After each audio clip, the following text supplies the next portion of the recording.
Chapter 10 Shadows.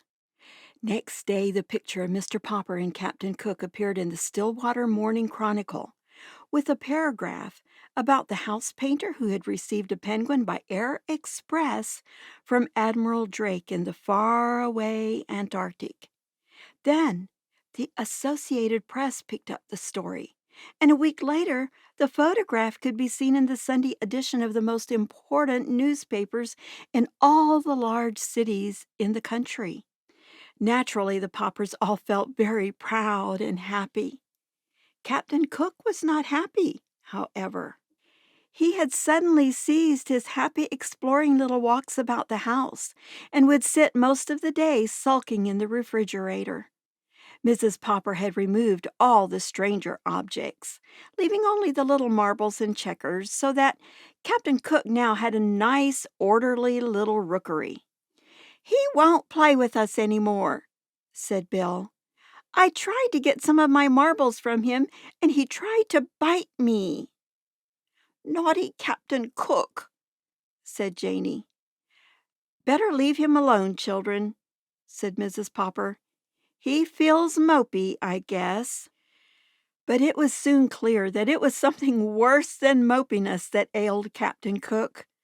All day he would sit with his little white circled eyes staring out sadly from the refrigerator. His coat had lost its lovely glossy look. His round little stomach grew flatter every day.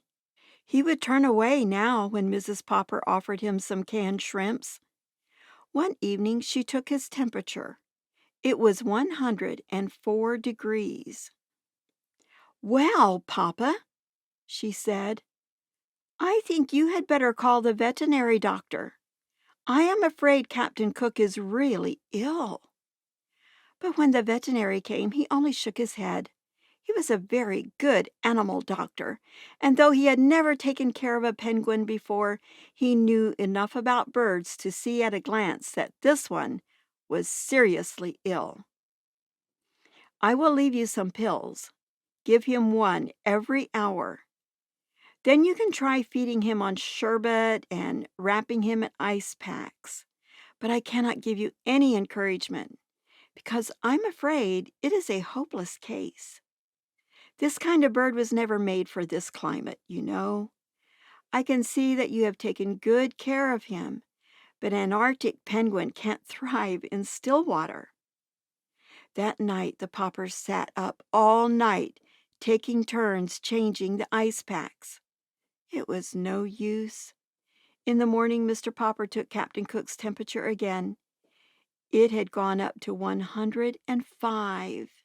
Everyone was very sympathetic. The reporter on the Morning Chronicle stopped in to inquire about the penguin. The neighbors brought in all sorts of broths and jellies to try to tempt the little fellow. Even Mrs. Callahan, who had never had a very high opinion of Captain Cook, made a lovely frozen custard for him. Nothing did any good. Captain Cook was too far gone. He slept all day now in a heavy stupor, and everyone was saying that the end was not far away. All the Poppers had grown terribly fond of the funny, solemn little chap, and Mr. Popper's heart was frozen with terror.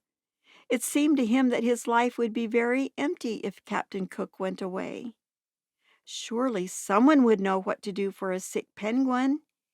He wished that there was some way of asking advice of Admiral Drake, away down at the South Pole, but there was not time. In his despair, Mr. Popper had an idea. A letter had brought him his pet. He sat down and wrote another letter. It was addressed to Dr. Smith, the curator of the great aquarium in Mammoth City, the largest in the world. Surely if anyone anywhere had any idea what could cure a dying penguin, this man would. 2 days later there was an answer from the curator. "Unfortunately," he wrote, "it is not easy to cure a sick penguin.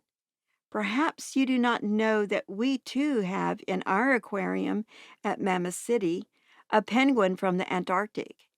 It is failing rapidly, in spite of everything we have done for it.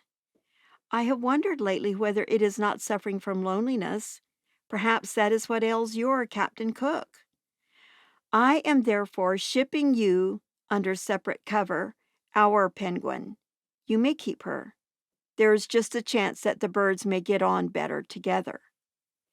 And that is how Greta came to live at 432 Proudfoot Avenue. End of chapter 10.